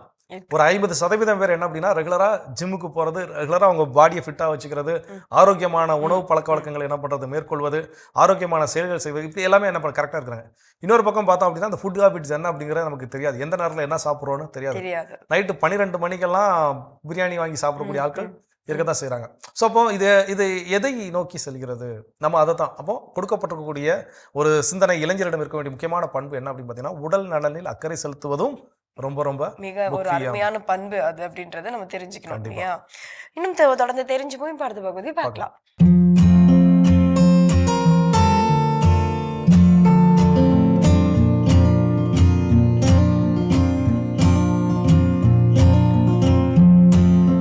அன்பான மாதா தொலைக்காட்சி நேயர்களுக்கு வணக்கம். இன்றைய நிகழ்ச்சியில் நம்ம பார்க்க போகிறது உடல் பருமன். இப்போ பார்த்தோன்னு சொன்னால் ஆண் பெண் வித்தியாசம் இல்லாமல் குழந்தையிலேருந்து பெரியவங்க வரைக்கும் யார் வேணாலும் உடல் பருமனாக இருக்காங்க. இதுக்கு மெயின் காரணம் நம்ம பார்க்கணும். ஒன்று, பரம்பரையாக ஒபிசிட்டி இருக்கலாம், அல்லது இப்போ உள்ள காலகட்டத்தில் நம்மளோட உணவு முறை மாற்றம் இன்னைக்கு ஒபிசிட்டி உடல் பருமன் வருது. உடற்பயிற்சி இன்மை, அதே போல நம்ம சாப்பிடும் சாப்பாட்டுக்கு ஏற்ற உழைப்பு இன்மை. ரெண்டாவது, உணவு பழக்க வழக்கம், நல்ல நார்ச்சத்துள்ள கீரைகள், காய்கள், பழங்கள். நீங்க நான்வெஜ் கூட சாப்பிடுங்க, வேண்டான்னு சொல்லலை. எல்லாத்துக்கும் ஒரு அளவு இருக்குல்ல. நான்வெஜ்லாம் கண்டிப்பா நான் சொல்றேன், நைட் டைம் யாரும் சாப்பிடாதீங்க. டே டைம் நீங்க தாராளமா உங்க விருப்பம் சாப்பிடுங்க. எப்படின்னு கேட்டா, டே டைம் சாப்பிடும்போது நமக்கு செரிமானம் ஈஸியாக டைம் கொடுக்குறோம். நைட் டைம் சாப்பிட்டுட்டு உடனே போய் படுத்தோன்னு வச்சுங்க, அதுவே நமக்கு இன்டைஜஷன், கேஸ்ட்ரைட்டிஸ், கான்ஸ்டிபேஷன், ஒபிசிட்டி எல்லாத்துக்கும் காரணம். கூட பைல்ஸும் வந்துடும். அதனால தயவு செய்து யாராக இருந்தாலும், நோயே இல்லை, நீங்கள் எந்த நோயாளியும் கிடையாது, நார்மல் பர்சன், தயவு செய்து மார்னிங் அண்ட் ஆஃப்டர்நூனில் நான்வெஜ் எடுக்க. நைட்டு கட்டாயம் நான்வெஜ் சாப்பிடாதீங்க. வெஜிடேரியன் ஃப்ரூட்ஸு இந்த மாதிரி சாப்பிடுங்க. இதுதான் நல்லது. அப்போது இந்த உடல் பருமனால் என்ன பிரச்சனைகள் வரும்? ஒன்று, நமக்கு தைராய்டுனால உடல் பருமன் வரலாம். ஹார்மோனல் இம்பேலன்ஸ், அது வர்றதுக்கும் காரணம் நம்மளோட உடல் உழைப்பு இன்மை, எக்ஸசைஸ் இல்லை, டயட்டு ப்ராப்பர் டயட் இல்லை, அதனால தான் தைராய்டு வருது. அடுத்தது பார்த்தோன்னு சொன்னால், நமக்கு உடல் பருமனால் ஏகப்பட்ட உபாதைகள் என்னென்ன அப்படின்னாக்க, first BP, sugar, cholesterol, heart problem, kidney problem. இது மாத்திரம் இல்லை, இன்ஃபெர்டிலிட்டிக்கு முக்கிய காரணம் ஆண் பெண் இருபாலருக்கும் உடல் பருமன் ஒரு முக்கிய காரணம். இப்போ இன்றைய காலகட்டத்தில் பெண்களுக்கு எடுத்தோன்னு சொன்னால், இதனால இர்ரெகுலர் பீரியட். ஆண்களுக்கு பார்த்திங்கன்னா, அதாவது இர்ரெகுலர் பீரியட்னால சில பிரச்சனை, அதனால பெண்களுக்கு குழந்தையின்மை. ஆண்களுக்கும் அப்படித்தான், அவங்களுக்கு விந்து அணுக்களில் குறைபாடு ஏற்படும், தாம்பத்திய வாழ்க்கையில் பிரச்சனை வரும், சுகர் இருக்கலாம். எல்லா நோயையும் வாங்கன்னு கூப்பிட்டு வச்சுக்கக்கூடியது உடல் பருமன். அப்போது உடல் பருமனை நம்ம குறைக்கணும் அப்படின்னா ப்ராப்பர் டயட்டு, எக்ஸசைஸ், ட்ரீட்மெண்ட் எல்லாமே கடைப்பிடிச்சிங்கன்னு சொன்னால் நிச்சயமாக உடல் பருமன் இது மற்ற துணை நோய்கள் வராமல் கண்டிப்பாக பார்த்து கொள்ள வேண்டும். ஏன்னா உடல் பருமன் ஒன்று இருந்தால் எல்லா நோயும் தன்னால் சீக்கிரம் வந்துடும். வரக்கூடாதுன்னு இல்லை, வரக்கூடாதுன்னா நமக்கு ஆசை, நம்ம எண்ணம். ஆனால் இருக்கிற பாடியை பார்த்தோன்னு சொன்னால் நமக்கு எல்லா நோய்களும் விரைவில் வரக்கூடிய வாய்ப்புகள் மிக மிக மிக அதிகம். அதனால உடல் பருமன் கட்டாயம். ஒரு எவ்வளோ ஹைட்டு, எவ்வளோ வெயிட்டு, அதுலேருந்து 5 கிலோ கூட இருக்கலாம், இல்லை 5 கிலோ கம்மியாக இருக்கலாம், 5 கிலோ வேணால் கூட இருக்கலாம். அது வரைக்கும் நமக்கு பேலன்ஸ் பண்ணும். ஒரு முக்கியமான விஷயம், நமக்கு இன்னைக்கு மூட்டு வலி, முதுகு வலி வர காரணம் நம்ம உடல் பருமன். நம்ம ஒரே இடத்துல உட்காந்து வேலை பார்க்கறதுனால அது உடல் மெலிந்து கூட இருப்பாங்க, மூட்டு வலி, பேக் பெயின் வந்துடும், சர்விக்கல் லம்பர் ப்ராப்ளம் வந்துடும். இது எதனால அப்படின்னா, ஒரு இடத்துல அதிக நேரம் உடற்பயிற்சி இல்லாமல் உட்கார்ந்துருக்கிறது. உடல் பருமன் ஏன் நமக்கு மூட்டு வலி வருது, முதுகு வலி வருதுன்னா, நம்மளோட வெயிட்டை தாங்கக்கூடியது நம்மளோட கால் மூட்டுகளும் முதுகு தண்டு எலும்பும். அப்போ அதில் ஓவர் லோடு கொடுக்குது. அப்போ நமக்கு மூட்டு வலி, மூட்டு தேய்மானம் கட்டாயம் அவதைப்படுவோம். அதே போல் back pain, cervical lumbar problem கண்டிப்பாக வர்றதுக்கு வாய்ப்புகள் மிக மிக மிக அதிகம். அதனால உடல் பருமன் ஒரு பெருமிதம் கிடையாது. உடல் பருமன் நமக்கு மிக மிக மைனஸ் தான். நம்ம ஹெல்த்துக்கு நல்லதே கிடையாது. அதனால ஒரு நார்மல் வெயிட் அல்லது ஒரு 5 கிலோஸ் அதிகமாக இருக்கலாம். அவங்களும் தொடர்பு கொண்டு அதுக்கு வேண்டிய வழிமுறைகள் ட்ரீட்மெண்ட்லாம் இருக்கு, கடைபிடிச்சிங்கன்னா நிச்சயமாக உடல் எடையும் படிப்படியாக குறைக்கணும். ஓவரா ஒரே மாதத்துல 10 கிலோ குறைக்கணும் அப்படிலாம் அவசியம் கிடையாது. கொஞ்சம் கொஞ்சமா 2 கிலோ, 1 கிலோ, 3 கிலோ அப்படி படிப்படியாக குறைக்கும் போது உங்களுக்கு உடம்பு தோல் சுருக்கம் இல்லாமல் பாதுகாக்க முடியும். மீண்டும் நாளை சந்திப்போம். நன்றி. அன்னை மரியே வாழ்க. அருமையான நம்ம ஒரு வைத்தியம் பகுதி பார்த்துட்டோம். நிகழ்ச்சியோட நிறைவுக்கும் வந்தாச்சு. ஸோ இன்னைக்கு நாள் நம்ம பேசிட்டு இருக்கிறோம் இளைஞரிடம் இருக்க வேண்டிய பண்பு நலன்கள். ஃபைனலாக என்ன சொல்றாங்க? எஸ், அவங்க கிட்ட இருக்க ஒரு அல்டிமேட்டான ஒரு பெரிய விஷயம் என்ன அப்படின்னா, எப்பவுமே அவங்க வந்து பார்த்தீங்கன்னா ரொம்ப டேலண்டடாக தான் இருப்பாங்களே, ரொம்ப திறமை வாய்ந்தவர்களாக அதிகம் பேர் இருக்காங்க. நம்ம வந்து அதை நம்ம பார்க்குறோம். ஸோ அப்படிப்பட்டவர்கள் எப்பவுமே ஒரு தொலைநோக்கு பார்வையோடவும் தன்னுடைய இலக்கு என்ன அப்படின்றது தெளிவோடவும் தன்னுடைய வாழ்க்கையை அவர்கள் வாழ வேண்டும். கண்டிப்பாக இலக்கு தெளிவு, ஒரு தொலைநோக்கு பார்வை இல்லாத ஒரு வாழ்க்கை பயணம், அது வாழ்க்கை பயணமா அப்படின்னு கேட்டால் கிடையவே கிடையாது. அது வந்து நீரோடையில் அடித்து செல்லப்படக்கூடிய செத்த மீன்களுக்கு சமமானது. அது எங்கே போய் சேரும், எங்கே போய் நிற்கும் அப்படிங்கிறது யாருக்கும் தெரியாது. அது ஒரு கட்டத்தில் அது யாரோடைய பார்வைக்கு இல்லாமலே மறைந்தே என்ன பண்ணிடும், போயிடும். ஆனால் அந்த ஓட்டத்தின் எதிர் திசையில் எதிர்நீச்சல் அடிக்கக்கூடிய மீன்கள் இருக்கு பார்த்தீங்களா? ஸோ அதுதான் வந்து எதிர்நீச்சல் அடித்து அது கரையை ஏறுவதோ அதுதான் வந்து வாழ்வினுடைய ஒரு பொருள். அப்போ இளைஞரிடம் இருக்க வேண்டிய முக்கியமான பண்புகள் நம் ஒவ்வொருவரிடம் இருக்க வேண்டியது, என்னுடைய வாழ்க்கைக்கான இலக்கு என்ன? அந்த இலக்கு என்பது அடைய அதோட லைஃப் முடிஞ்சிருமான்னு கேட்டால் கிடையவே கிடையாது. இந்த வாழ்க்கை என்பது ஒரு இலக்கில் முடியக்கூடிய பயணம் என்பது கிடையவே கிடையாது. தொடர்ச்சியாக இருந்து கொண்டிருக்கக்கூடிய பயணம். இது நம்ம இறக்குற வரைக்கும் இந்த பயணம் என்ன ஆகிட்டே இருக்கும், போய்கிட்டே தான் இருக்கும். ஸோ அப்போ நான் ஒன்று இலக்கை நான் ஃபிக்ஸ் பண்ணுறேன். 2026 என்னோட இலக்கு இது, அடைகிறோம். 2027 அடி எடுத்து வைக்கிறோம். அப்போ என்னோட இலக்கு என்ன? ஸோ அடுத்தடுத்த இலக்கை நோக்கி நாம் உயர்ந்து கொண்டே சென்று கொண்டிருக்க வேண்டும். இந்த பண்பு நலன் ரொம்ப ரொம்ப முக்கியம். கற்றுக்கொள்வோம். இந்த சிந்தனையோடு இன்னைக்கு நாளில் யார் யார் திருமண நாள், பிறந்த நாள் கொண்டாடுறாங்க பார்க்கலாம்.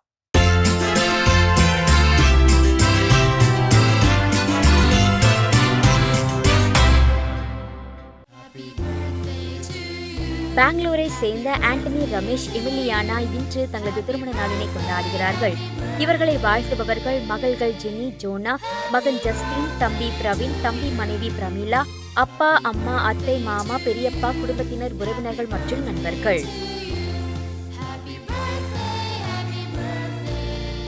ரீட்டா சபரியம்மாள் இன்று தனது பிறந்த நாளினை கொண்டாடுகிறார். இவரை வாழ்த்துபவர்கள் கணவர், பிள்ளைகள், பேரப்பிள்ளைகள், குடும்பத்தினர், உறவினர்கள் மற்றும் நண்பர்கள். இன்றைய நாளில் விழா கொண்டாடின உங்க எல்லோருக்குமே நம்முடைய வாழ்த்துக்களும் ஜெபங்களும் நம்ம தெரிவிச்சுக்கலாம். அது மட்டும் இல்லாம அவங்களுக்கான சிறப்பான இறையாசிர் காத்துட்டு இருக்கு, பார்க்கலாம்.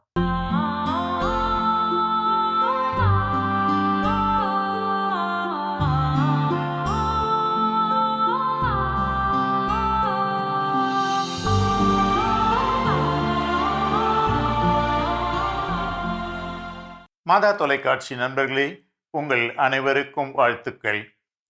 இன்று ஆண்டவர் நமக்கு என்ன சொல்லுகிறார் என்று விவிலியத்திலிருந்து கேட்போமா? ஆண்டவர் தோற்றுவித்த வெற்றியின் நாள் இதுவே, இன்று அக்களிப்போம், அகமகிழ்வோம். மீண்டும் கேட்போம். ஆண்டவர் தோற்றுவித்த வெற்றியின் நாள் இதுவே, இன்று அக்களிப்போம், அகமகிழ்வோம். ஒவ்வொரு நாளும் கடவுள் நமக்கு கொடுக்கின்ற கொடை. இரவு தூங்கி விழித்தெழும்போது, ஒரு புதிய நாளை நாம் சந்திக்கும் போது, ஆண்டவர் இன்னும் ஒரு நாள் எனக்கு வாழ்வதற்கு வாய்ப்பு கொடுத்திருக்கிறாரே, அழைப்பு கொடுத்திருக்கிறாரே என்ற உற்சாகத்தோடு அந்த நாளை நாம் தொடங்குவோம். அப்படித்தான் இந்த திருப்பாடல் ஆசிரியரும் கூட இன்று ஆண்டவர் தோற்றுவித்த நாள், எனவே அக்களிப்போம் என்று சொல்லுகிறார். நண்பர்களே, நமது வாழ்க்கையிலே வெறும் நாட்கள் வந்து போகுவது மட்டுமல்ல, நம் வாழ்க்கையிலே நடைபெறுகின்ற செயல்பாடுகள் கூட, நாம் மேற்கொள்ளுகின்ற வேலைகள் மற்றும் முயற்சிகள் கூட ஆண்டவர் நமக்கு கொடுக்கின்ற கொடை என்ற அந்த நம்பிக்கையோடு அக்களித்து அகமகிழ்ந்து நாம் வாழ்வோம் என்று சொன்னால் கட்டாயமாக நமக்கு நிம்மதி கிடைக்கும், வாழ்விலே வெற்றியும் கிடைக்கும். இந்த நம்பிக்கையோடு இந்த திருப்பாடல் ஆசிரியரோடு சேர்ந்து நாமும் ஒரு முறை சொல்வோம். ஆண்டவர் தோற்றுவித்த நாள் இதுவே, இன்று அக்களிப்போம், அகமகிழ்வோம். எல்லாம் வல்ல இறைவன் தந்தை, மகன், தூய ஆவியார் உங்கள் அனைவருக்கும் ஆசி வழங்குவாராக. ஆமேன். சிறப்பு. நம்ம அன்பு ஆயரோட இறையாசர் நம்ம அனைவருக்கும் நிறைவாக கிடைச்சிருக்குது. இந்த மகிழ்ச்சியோடு இன்றைய நாளில் நாம் கற்றுக்கொண்ட ஒரு சிறப்பான பாடம் என்ன அப்படின்னா, சுவாமி விவேகானந்தருடைய பிறந்த நாளில் தேசிய இளைஞர் தினத்தில் இளைஞர்களிடம் இருக்க வேண்டிய பண்பு நலன்கள் என்னென்ன. தொடக்கத்திலே சொன்ன மாதிரி தான், இளமை துடிப்போடு இருக்கக்கூடிய, நான் இளமையாக இருக்கிறேன் என உணரக்கூடிய ஒவ்வொருவருமே இளைஞர்கள் தான். அப்போ நம்ம எல்லாருக்குமே இந்த பண்புகள் ரொம்ப ரொம்ப முக்கியம். ஸோ அந்த பண்புகள் என்ன என்பதை மீண்டும் நினைவுபடுத்தி அதை நம்ம இன்னும் அப்டேட் பண்ணிக்கிறதுக்கான ஒரு வாய்ப்பை கொடுத்த கடவுளுக்கு மீண்டும் நன்றி சொல்லி இன்னைக்கு நம்ம நிகழ்ச்சி நிறைவு செஞ்சதுனால இனிதே தொடங்கலாம்.